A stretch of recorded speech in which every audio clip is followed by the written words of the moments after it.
Yeah, Alicia, I heard time and time again, people were saying that when the water rose, they didn't have any time. It happened so fast, and they were trapped, scared, and didn't know if they were going to be okay.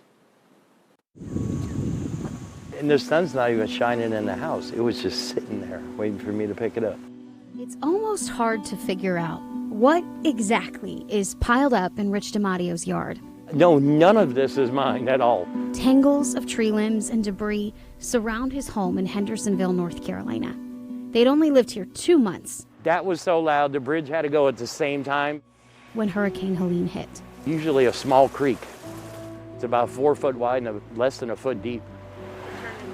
It's a river now. I'm gonna put a sign on the thing, Stony River instead of Stony Creek. At the time, the creek truly became a river, and the water came inside, trapping him, his wife, and his son.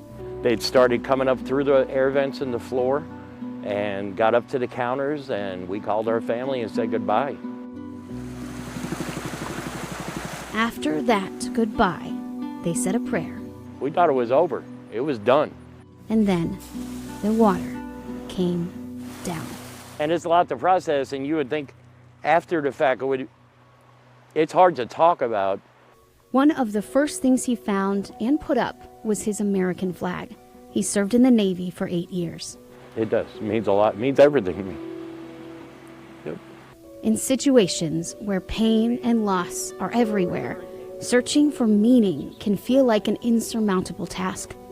I found it today. I just looked down. It was right there. Inside a house that no longer feels like home, that's where Rich found his wife's crucifix. In about 1.5 feet of mud, it was just sticking. The crucifix itself was sticking out like that. A symbol of their answered prayer and the meaning he was looking for. It's just God telling me I'm right here.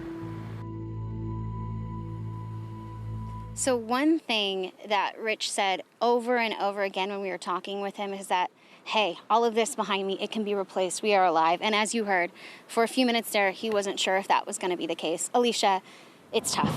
There is still a lot of damage here and a lot of cleanup, but there are those stories of hope. And how extraordinary is it that he found a crucifix buried in the mud, especially when you look at all of that debris behind me?